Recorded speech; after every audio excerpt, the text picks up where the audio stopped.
तो हेलो साथियों, नमस्कार। स्वागत है आपका अपने चैनल सक्सेस जंक्शन एक कदम सफलता की ओर में। मेरा नाम है अतुल शुक्ला और हम लेकर के आ गए हैं आपके लिए एमपी पुलिस कांस्टेबल 2023 1 सितंबर सेकेंड शिफ्ट का एग्जाम एनालिसिस। जैसे ही मंथ चेंज हुआ, व्यापम का मन भी चेंज हो गया और बहुत सारे परिवर्तन उसने कर डाले हैं। रीजनिंग में बहुत बदलाव आया है, मैथ में काफ़ी बदलाव आया है और जी के जीएस में भी काफ़ी सारे बदलाव यहाँ पर देखने को मिले हैं। तो चलिए शुरुआत करते हैं। एक एक पॉइंट के बारे में आपको संपूर्ण जानकारी देने वाले हैं। उससे पहले आपको बता दें, आज के जो प्रश्न हैं सोनू राजपूत जी के द्वारा भेजे गए हैं। इनके 78 नंबर आए हैं। आपका भी अगली किसी भी शिफ्ट में एग्जाम है तो आप अपने प्रश्नों को 7052547003 इस नंबर पर जरूर से जरूर सेंड कीजिएगा। वीडियो को शुरू से लेकर के अंत तक जरूर देखना। लास्ट में हम आपको आज के टॉप 5 स्कोर के बारे में बताने वाले हैं तथा इस शिफ्ट का कट ऑफ कितना जा सकता है वो भी हम आपको बताने वाले हैं। इस नंबर पर केवल आप अपने प्रश्नों को भेजिए। आपको हमसे कोई जानकारी चाहिए तो आप हमें इंस्टाग्राम पर फॉलो कर सकते हैं। मिस्टर अतुल 800 के नाम से हमारी आईडी आपको देखने को मिल जाएगी। ठीक है, चलिए शुरुआत करते हैं। सबसे पहले जीके जीएस और साइंस से हम शुरुआत करने वाले हैं, फिर मैथ में, उसके बाद में रीजनिंग में क्या परिवर्तन हुए उनके बारे में आपको हम जानकारी देने वाले हैं। वीडियो को लाइक कर दीजिए भाई और चैनल को सब्सक्राइब करके नोटिफिकेशन बेल जरूर दबा लीजिए। चलिए शुरू करते हैं। आइए देखते हैं। आज का पहला प्रश्न है, वीर सिंह बुंदेला का महल कहां पर स्थित है? तो दतिया में स्थित है वीर सिंह बुंदेला का महल। अगर दतिया ऑप्शन में नहीं है तो ग्वालियर दिया है, तो ग्वालियर ही आपके ऑप्शन दिया था और ग्वालियर ही आपका आंसर हो जाएगा। चलिए इस प्रश्न के बारे में डिटेल में आपको जानकारी दे देते हैं। देखिए, तो दतिया महल, जिसे वीर सिंह महल या फिर वीर सिंह देव का महल भी कहा जाता है, यह मध्य प्रदेश के ग्वालियर शहर से लगभग 75 किलोमीटर दूर स्थित है। यह महल 9 मंजिला है। वर्तमान में यहाँ पर शाही परिवार का कोई भी सदस्य नहीं रहता है। यह पूछा गया कि कितने मंजिला महल है, तो ये 9 मंजिला महल है। यह भी आपको याद रखना है। ठीक है, और इसका निर्माण किसने करवाया था? तो बुंदेलखंड में दतिया साम्राज्य के संस्थापक महाराज वीर सिंह देव ने देश भर में 52 ऐसे स्मारकों का निर्माण करवाया था। यह भी आपको याद रखना है। वीर सिंह देव का महल पूछ ले, यानी कि महल आपको अच्छे से करके जाने हैं। अगले जितने भी शिफ्ट में आपका एग्जाम होने वाला है तो मध्य प्रदेश के महल और उद्यान आपसे पूछे जाएंगे। ठीक है, सिंधिया पैलेस कहां पर है, ये सारे महल आपसे आगे पूछे जाएंगे। एक सरसरी निगाह में इनको देख लेना। ठीक है, बाकी अगर आप कमेंट कर देंगे तो कल हम महल पर वीडियो भी बना देंगे एमपीजीके की। हो सकता है यहाँ से प्रश्न पूछे जाएं, अब यहाँ से पूछे ही जाएंगे। WHO का मुख्यालय कहाँ पर है? भाई देख लीजिए, सीधे अंतर्राष्ट्रीय संगठन से ये प्रश्न रिपीट हो रहा है, तो अंतर्राष्ट्रीय संगठन वाली हमारी वीडियो जरूर देख जाना। 2 प्रश्न आज इस शिफ्ट में भी उससे पूछे गए और एक तो सुबह वाली शिफ्ट का रिपीट ही कर दिया। ठीक है, तो WHO का मुख्यालय जिनेवा स्विट्जरलैंड में स्थित है। कई बार इसके बारे में हम आपको बता चुके हैं। देखिए, WHO इसका फुल फॉर्म हो जाएगा वर्ल्ड हेल्थ ऑर्गेनाइजेशन, यानी विश्व स्वास्थ्य संगठन की स्थापना 7 अप्रैल 1948 को हुई थी। हालांकि इस संगठन को 22 जुलाई 1947 को ही स्वीकार कर लिया गया था। आपको बता दें, विश्व स्वास्थ्य सभा की पहली बैठक 24 जुलाई 1948 को हुई थी। इसके संविधान पर 61 देशों ने दस्तखत किए थे। विश्व स्वास्थ्य एजेंसी का मुख्यालय जिनेवा स्विट्जरलैंड में है।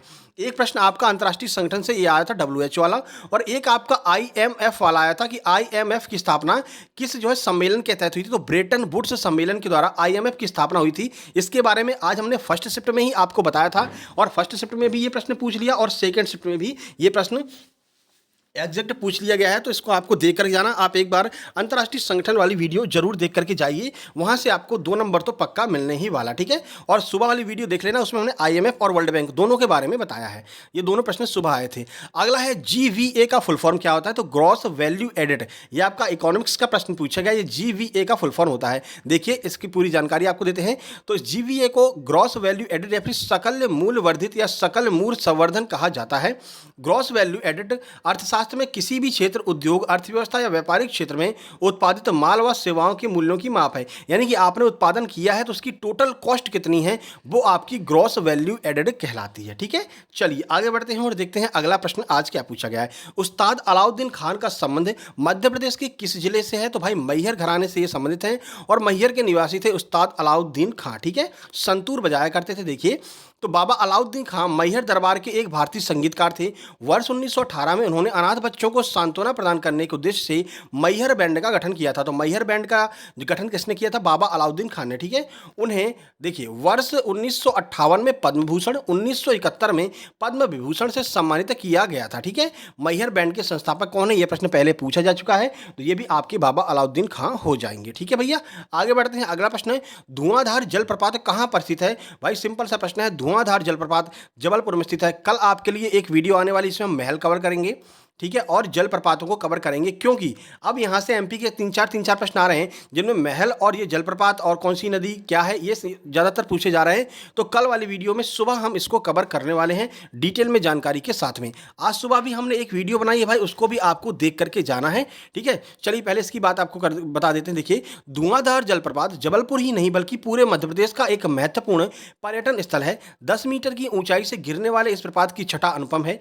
इसकी उत्पत्ति नर्मदा नदी से होती है। यह सुरम्य प्रपात प्रसिद्ध संगमरमर की चट्टानों से निकलता है। ठीक है, तो संगमरमर की चट्टानों की वजह से बनने की वजह से जो है इसको धुआंधार जलप्रपात कहते हैं। कहां पर है? जबलपुर में है। किस नदी पर? नर्मदा नदी पर है। ये सारी जानकारी आपके लिए महत्वपूर्ण है और अगली जो वीडियो आएगी उसमें भी हम आपको सारी जानकारी देंगे। आधे से ज़्यादा तैयारी तो भाई मैंने वीडियो बना के आपकी करवा दी। ठीक है ना, अंतर्राष्ट्रीय संगठन करवा दिए, मेले करवा दिए भारत के, और आज सुबह भी हमने वीडियो बना दी, वहाँ से दो तीन प्रश्न आ रहे हैं। ठीक है, आपकी ये संगठन वाली वीडियो बना रखी है, तो ये सब आपके लिए महत्वपूर्ण है। आगे बढ़िए। देखिए, सुंडा जल डमरूमध्य किन दो महासागरों को जोड़ता है? आंसर की बात करें तो जावा सागर को हिंद महासागर से जोड़ने का काम सुंडा जल डमरूमध्य के द्वारा किया जाता है। सुबह हमने जनगणना वाली वीडियो बनाई है, वहां से 2 प्रश्न आज फर्स्ट शिफ्ट में आए थे, इसमें भी आए हैं लेकिन वो प्रश्न हमें मिल नहीं पाए हैं, तो सुबह जनगणना वाली वीडियो आपको जरूर देख लेना है। ठीक है, देखिए, सुंडा जल संधि इंडोनेशिया के सुमात्रा द्वीप और जावा द्वीप के बीच की जल संधि है। यह जावा सागर और हिंद महासागर को जोड़ती है। किन दो द्वीपों को जोड़ती है? तो इंडोनेशिया के सुमात्रा और जावा द्वीप को जोड़ती है। किन दो सागरों को जोड़ती है? तो जावा सागर को हिंद महासागर से जोड़ती है। ये दोनों पॉइंट आपको याद रखने हैं। आगे बढ़ते हैं भाई। भीकाजी रुस्तम कामा ने कहां पर झंडा फहराया था? तो इंटरनेशनल सोशलिस्ट कॉन्फ्रेंस में भीकाजी रुस्तम कामा ने तिरंगा झंडा फहराया था। देखिए, भीकाजी कामा ने 22 अगस्त 1907 को जर्मनी में हुई इंटरनेशनल सोशलिस्ट कॉन्फ्रेंस में भारतीय स्वतंत्रता के ध्वज, भारत का प्रथम तिरंगा राष्ट्र ध्वज को बुलंद किया था। उस सम्मेलन में उन्होंने भारत को अंग्रेजी शासन से मुक्त करने की अपील की थी। मैडम भीकाजी कामा ने विश्व में तिरंगा झंडा फहराने वाली पहली भारतीय महिला हैं, ये भी आपको याद रखना है। ठीक है भाई, आगे बढ़ते हैं। अगला प्रश्न देखिए, हंटर आयोग कब आया था या किस लिए आया था? तो देखिए, हंटर आयोग आपका 1882 में आया था। तो पहला 1882 का हंटर एजुकेशन कमीशन था, जिसे लॉर्ड रिपन के द्वारा देश भर में उस समय मौजूद शिक्षा की स्थिति का विश्लेषण करने और उसमें सुधार करने के लिए सुझाव देने के लिए बुलाया गया था। अगर आपसे ये पूछा गया कब आया था 1882 में, किस लिए आया? तो शिक्षा में सुधार के लिए आपका हंटर एजुकेशन कमीशन आया था, हंटर आयोग आपका आया था। अब आगे आपका पूछा जाएगा कि सैडलर आयोग क्यों आया था? ये जो भी आयोग हैं आपके यहाँ से प्रश्न बनेगा आगे भी। ठीक है, चलिए, उजाला योजना की शुरुआत कब की गई थी? तो 2015 में उजाला योजना की शुरुआत की गई थी। उजाला का फुल फॉर्म क्या है? तो Unnat Jyoti by affordable LED for all, ये आपकी उजाला की फुल फॉर्म हो जाएगी। 2015 में लॉन्च किया गया। 77 करोड़ तापदीप मतलब एलईडी जो लैंप होते हैं बदलने के साथ लोगों को किफ़ायती एलईडी बल्ब और ऊर्जा कुशल उपकरण प्रदान करने के लिए पूरे देश में चरणवार एलईडी वितरण स्थापित करने। देखिए, कुल मिलाकर के ये है कि एलईडी बल्ब को जो है इनने वितरण करने की ये योजना चलाई थी, उजाला योजना, और ये 2015 में शुरू की गई थी। लोगों को एलईडी बल्ब वितरण किए गए थे और जो पीले वाले बल्ब आते हैं उनकी जगह पर इन एलईडी बल्बों को जलाने की सलाह दी गई थी, क्योंकि पीले वाले बल्ब जो है वो ज़्यादा ऊर्जा का खपत करते हैं। बस कुल मिलाकर के ये है। ठीक है, चलिए आगे बढ़ लेते हैं। टमाटर का सर्वाधिक उत्पादन किस देश में होता है? तो टमाटर का सर्वाधिक उत्पादन चाइना में होता है पहले नंबर पर, और दूसरे नंबर पर अपना भारत है। अब देखिए, यहाँ से ये रैंकिंग वाले प्रश्न बहुत आ रहे हैं कि भारत का रसायन में कौन सा स्थान है, भारत का इस चीज़ के उत्पादन में कौन सा है, दाल में कौन सा स्थान है, आलू में कौन सा है, दूध में कौन सा है। तो ये सब आपको देख करके एक बार जाना पड़ेगा। ठीक है, चलिए, अब चीन की तो हमें पता है। ठीक है ना, कि भारत मतलब विश्व का पहला चीन है, पर भारत में कौन पहले स्थान पर है, कौन दूसरे पर है, ये जानना आपके लिए जरूरी है। टमाटर क्यों पूछ लिया? टमाटर महंगे थे इसलिए पूछ लिया। ठीक है, अब तो सस्ते हो गए हैं। तो चीन के बाद टमाटर की सर्वाधिक पैदावार भारत में होती है। आंकड़े बताते हैं कि भारत में हर साल करीब 2 करोड़ टन टमाटर की उपज होती है। पिछले साल भारत ने 89,000 मीट्रिक टन टमाटरों का निर्यात किया था। भारत में लाल सब्जी की सर्वाधिक खेती मध्य प्रदेश, आंध्र प्रदेश, कर्नाटक और महाराष्ट्र में। ठीक है, यानी कि टमाटर का सर्वाधिक उत्पादन मध्य प्रदेश में होता है, आंध्र प्रदेश, कर्नाटक, महाराष्ट्र में होता है। ये आपको याद रखना है। तवांग लोकगीत किस राज्य का है? तो अरुणाचल प्रदेश का लोकगीत है तवांग लोकगीत या फिर तवांग महोत्सव। देखिए, तो तवांग भारतीय राज्य अरुणाचल प्रदेश के तवांग जिले का एक प्रसिद्ध महोत्सव है। इसकी शुरुआत 2012 में की गई थी। इस महोत्सव में रैलियों का आयोजन किया जाता है। अब तवांग मठ कहाँ पर है? तो तवांग मठ भी आपका अरुणाचल प्रदेश में, ये भी आपको याद रखना है। तवांग उत्सव कहाँ मनाया जाता है? तो तवांग उत्सव भी आपका अरुणाचल प्रदेश में ही मनाया जाता है। अब देखिए, IMF की स्थापना हम आपको बता चुके हैं। ब्रेटन वुड सम्मेलन जो है, आज सुबह ही हमने इसके बारे में पूरी जानकारी आपको सुबह वाली वीडियो में दी है। तो ब्रेटन वुड सम्मेलन में इसका जो है शुरुआत हुई थी। तो सुबह वाली वीडियो जिसने देखी होगी उसको पता होगा, जिसने नहीं देखी है तो सुबह वाले एग्जाम एनालिसिस भी आपको देख लेना है, वहाँ पर हमने इसके बारे में, इसके और वर्ल्ड बैंक दोनों के बारे में संपूर्ण जानकारी दी है। ओजोन परत किस मंडल में पाई जाती है? तो भाई सिंपल सा प्रश्न है, समताप मंडल में आपको ओजोन परत देखने को मिल जाएगी। देखिए यह मुख्यतः स्ट्रेटोस्फियर, आप कभी कभी इंग्लिश में दे देते हैं, समताप मंडल तो आपको याद है, इंग्लिश में नहीं याद है, तो स्ट्रेटोस्फियर जो है समताप मंडल के निचले भाग में पृथ्वी की सतह से लगभग 10 किलोमीटर से अधिक तथा पृथ्वी से लगभग 30 किलोमीटर की दूरी पर यह स्थित है। यद्यपि इसकी मोटाई मौसम और भौगोलिक दृष्टि से बदलती रहती है। ओजोन परत की खोज कई बार पूछा गया है, तो 1913 में फ्रांस के भौतिक विज्ञानी फैब्री चार्ल्स और हेनरी बुसोन ने इसकी खोज की थी, ओजोन परत की। ठीक है, ये सारी जानकारी आपके लिए महत्वपूर्ण है। आगे बढ़ते हैं, अगला प्रश्न देखिए, चौक का रासायनिक सूत्र। अब भाई रासायनिक सूत्र यहाँ से आपसे पूछने शुरू हो गए हैं। ठीक है, तो ये रासायनिक सूत्र आगे आपके अगले मतलब की शिफ्ट में रासायनिक सूत्र बहुत ज़्यादा पूछने जाने, कैल्शियम सिलिकेट क्या होता है, बुझा चूना का सूत्र क्या होता है, तो ये सब भाई आपको आगे पढ़ करके जाना है। देखिए चौक का रासायनिक सूत्र CaCO3 होता है, कैल्शियम कार्बोनेट हम इसे कहते हैं। एक रासायनिक यौगिक है जिसका रासायनिक सूत्र CaCO3 है। अब बुझा हुआ चूना, तप्त चूना क्या होता है, कैल्शियम आपका जो है क्लोरीन का सूत्र क्या होता है, ये सब आपको पढ़ करके जाने हैं अगर अगले किसी भी शिफ्ट में आपका एग्जाम है। ठीक है, चलिए अगला प्रश्न आया, भारतीय वन संरक्षण एक्ट कब आया था? तो याद रखना भारतीय वन संरक्षण बोला जा रहा है वनों के लिए, तो वनों के लिए एक्ट 1980 में आया था। ठीक है, अगर आपसे पूछे वन्य जीव संरक्षण, तो भाई वन्य जीव संरक्षण 1972 में आया था। दोनों में बहुत बड़ा अंतर है, कहीं जल्दबाजी में आप वन्य जीव ना पढ़ जाएं और 1972 न लगा कर आएँ। वन्य संरक्षण जो आपका एक्ट है वो 1980 में आया था। देखिए तो वन संरक्षण अधिनियम 1980 ने निर्धारित किया कि वन क्षेत्रों में स्थायी कृषि वानिकी का अभ्यास करने के लिए केंद्रीय अनुमति की आवश्यकता है। अगर मतलब कि आप वनों में अगर कृषि करना चाहते हैं तो आपको केंद्र सरकार की अनुमति की आवश्यकता होगी। इसके अलावा उल्लंघन या परमिट की कमी को एक अपराध माना गया था। इसने वनों की कटाई को सीमित करने, जैव विविधता के संरक्षण और वन्य जीवों को बचाने का लक्ष्य रखा था। ठीक है, तो कुल मिलाकर के 1980 का ये वनों को बचाने के लिए ये एक्ट आया था। अब इससे जो है नियम और कानून बना दिए गए, अब आप वनों को आसानी से नहीं काट सकते हैं। ठीक है, चलिए अमेरिका में मंदी किस वर्ष आई थी? वर्ल्ड से आपका एक प्रश्न पूछा है, तो देखिए वर्ल्ड हिस्ट्री का प्रश्न है 1929 और 30। अगर आपको ऑप्शन में 1929 1930 दिया गया है, दोनों दिया है, तो आप 1929 लगाएंगे। अगर 1929 नहीं दिया है, 1930 दिया है, फिर 31 32 33 दिया, तो आपको 1930 लगाना है। ठीक है, चलिए देखिए 1930 के दशक की महामंदी को दुनिया की अब तक की सर्वाधिक विध्वंसक आर्थिक त्रासदी माना जाता है, जिसने लाखों लोगों की जिंदगी नरक बना दी। इसकी शुरुआत 29 अक्टूबर 1929, ठीक है, अमेरिका में कब हुई थी? 29 अक्टूबर 1929 को अमेरिका में शेयर मार्केट के गिरने के साथ में हुई थी। ठीक है, पूछा जाता है आपसे कि उस समय अमेरिका के राष्ट्रपति कौन थे? तो उस समय अमेरिका के राष्ट्रपति रूजवेल्ट थे। ये भी आपको याद रखना है, कहीं आगे आपसे ये प्रश्न पूछा जा सकता है। ठीक है, तो ये आपका जीके साइंस के बारे में हमने संपूर्ण जानकारी दे दी, आपको आइडिया लग गया होगा कि क्या लेवल चल रहा है एग्जाम का। चलिए मैथ की ओर चलते हैं। कुछ प्रश्न हमको मिल गए हैं एग्जैक्ट, तो उन प्रश्नों के बारे में आपको बता देते हैं और टॉपिक के बारे में भी बता देते हैं। देखिए पहला प्रश्न है, वर्ग, समबाहु त्रिभुज और आपका वृत्त की परिधि बराबर है तो किसका क्षेत्रफल सर्वाधिक होगा? यह प्रश्न आपसे पूछा गया था। एक वृत्त है, एक आपका समबाहु त्रिभुज है और एक वृत्त है, तीनों की परिधि समान है तो क्षेत्रफल किसका ज़्यादा होगा? यह आपसे कंपैरिजन करने वाला प्रश्न आया था। ठीक है, 88 से विभाज्यता का नियम, आज एक प्रश्न आ गया है, 88 से विभाज्य संख्या कौन सी है? यह आपसे पूछा गया था। 88 का डिवाइडर वाला रूल आया था। ठीक है, बेलन के आकार के टैंक में द्रव भरा था तो उस मतलब उसका आयतन पूछा गया था कि इसकी आयतन क्या होगी, यानी बेलन का आयतन का सूत्र सीधा पूछा गया था घुमा करके। ठीक है, एक प्रश्न आपका ताश की प्रायिकता से पूछा था, 52 ताश के पत्तों वाला एक प्रश्न आया था। एक प्रश्न आपका 0 से 5 तक की संख्याओं से 3 अंक की संख्या बनाने की प्रायिकता बताइए। ये आपका 2 प्रश्न आज प्रायिकता और क्रमचय संचय से पूछा गया था। स्पीड, टाइम एंड डिस्टेंस से 3 प्रश्न पूछे हैं। जियोमेट्री से आपके एकांतर कोण क्या होता है और आपका समांतर कोण क्या होता है, ये आपसे पूछा जा रहा है, तो देख करके जाना। 2 प्रश्न आपके जियोमेट्री के पूछे थे। ट्रिग्नोमेट्री से कोई प्रश्न इस शिफ्ट में नहीं आया था। ठीक है, बॉडमास के 3 से 4 प्रश्न बॉडमास के आ रहे हैं भाई, इसकी प्रैक्टिस करके जाइए। अलजेब्रा का एक ही प्रश्न आया था। करनी और घातांक का 2 प्रश्न आज देखने को मिले हैं। हाँ, इसमें भाई एलसीएम एचसीएफ बिल्कुल गायब कर दिया, ये परिवर्तन आपका मैथ में देखने को मिला है। एलसीएम एचसीएफ का एक भी प्रश्न इस शिफ्ट में नहीं पूछा गया है।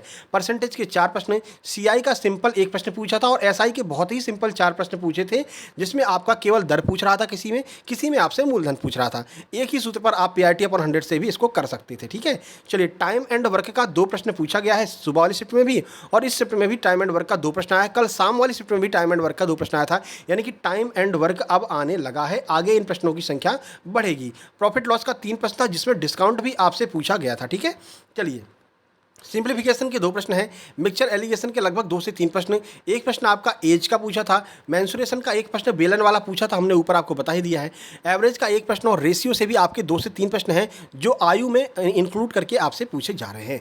चलिए रीजनिंग की बात करते हैं भाई, रीजनिंग में क्या क्या परिवर्तन है देख लीजिए।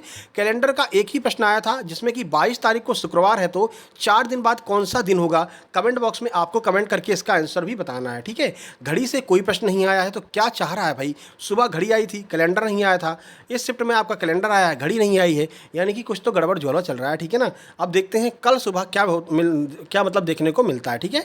चलिए निहित आकृति यानी एम्बेडेड फिगर, ये तो आ ही रही है, और नया जो टॉपिक जुड़ा है, अगली आकृति नेक्स्ट इमेज भी आ रहा है, जो नया टॉपिक जुड़ा भाई पेपर कटिंग और पेपर फोल्डिंग, ठीक है। ये प्रश्न आपके ऐड हुए हैं, इनको आप करके जाना। यहाँ से 2 प्रश्न आज पूछे हैं पेपर कटिंग और पेपर फोल्डिंग से, ठीक है। चलिए वो आपके मिरर इमेज की तरह ही होते हैं, ठीक है ना। एनालॉजी के 3 प्रश्न हैं, कोडिंग डिकोडिंग के 4 प्रश्न पूछे हैं, जिसमें पैरेट का कोड पूछा गया था। आपका पी को अगर हम स्टार कहते हैं, आर को अगर हम त्रिभुज कहते हैं, ऐसे कोड दिए हुए थे, और फिर बोला था इनमें से पैरेट का कोड क्या होगा, ये प्रश्न पूछा गया था, ठीक है। चलिए एक प्रश्न आपका इनइक्वलिटी का भी पूछा गया था कि ए ग्रेटर देन बी किस में है, और 4 आपको ऑप्शन दिए थे, उसमें से आपको छांट करके बताना था। इनइक्वलिटी का एक प्रश्न था, ठीक है। उसके बाद में शब्दों का क्रम संयोजन 2 प्रश्न, मैथमेटिकल ऑपरेशन जो चिन्ह परिवर्तन वाले होते हैं ये तो आ ही रहे हैं, इनका भी 2 प्रश्न, सिटिंग अरेंजमेंट का एक प्रश्न आ गया भाई, ब्लड रिलेशन का एक प्रश्न आ गया। ये पिछले लगभग 7 या 8 दिनों से ये गायब हो गए थे, ये चाय पीने नहीं, ये खाना खाने चले गए थे, 7-8 दिन से नहीं दिखाई दे रहे थे, वापस आ गए भाई। सिटिंग और ब्लड दोनों से एक एक प्रश्न पूछा गया है, ठीक है। मिरर इमेज के 2 प्रश्न पूछे गए हैं, वो मिरर इमेज कौन से हैं, वही वाले हैं आपके पेपर फोल्डिंग पेपर कटिंग से, ठीक है। बाकी मिरर इमेज का अलग से कोई प्रश्न नहीं आया है, ठीक है। मिरर इमेज भी आपकी लगभग गायब है, मिरर और जल प्रतिबिंब, ठीक है। आइदर और नाइदर नॉर तो बहुत पहले ही चला गया, वो तो घर ही चला गया, अब नहीं आएगा। मिसिंग लेटर के आपके 2 प्रश्न हैं, रैंकिंग के 2 प्रश्न पूछे गए हैं। काउंटिंग फिगर गायब कर दिया भाई इस शिफ्ट में, काउंटिंग फिगर ना त्रिभुज पूछा, ना वर्ग पूछा, ना आयत पूछा, एक भी प्रश्न काउंटिंग फिगर का नहीं पूछा गया है इस शिफ्ट में, ठीक है। तो ये आपको देखना आगे क्या सिस्टम बदलता है, लगातार एग्जाम एनालिसिस देखते रहिए, जिससे कि आपको पता चलता रहेगा। नंबर सीरीज के 2 प्रश्न, अल्फाबेट के 3, वेन डायग्राम के 3 प्रश्न, और सबसे ज़्यादा प्रश्न कथन और निष्कर्ष के बड़े हैं, और बताया जा रहा है कि ये बड़े बड़े प्रश्न पूछे जा रहे हैं कथन और निष्कर्ष के, कथन और कारण के, ये 2-2 प्रश्न आज पूछे गए हैं, ठीक है। तो ये अपना माइंड सेट आप करके जाइए कि इस तरह के प्रश्न भी आपको देखने को मिलने वाले हैं। ओवरऑल की बात कर लें भाई, ओवरऑल में आपको जीके जीएस के 27 प्रश्न देखने को मिले हैं, साइंस के 11 प्रश्न हैं, मैथ के 30 प्रश्न और रीजनिंग के 32 प्रश्न। इस तरह से कुल आपका लगभग 100 नंबर का पूरा सिस्टम बन रहा है। इस तरह आपके एग्जाम में जो है आपका पैटर्न चल रहा है, ठीक है। चलिए टॉप 5 स्कोर की बात कर लेते हैं, तो देखिए 81, 78, 77, 76 और 72 ये आज के टॉप 5 स्कोर देखने को मिलते हैं। कट ऑफ की बात करें तो 73 से लेकर के 75 के आसपास जिनके भी नंबर आ रहे हैं वो अपने फिजिकल की तैयारी शुरू कर सकते हैं, ठीक है।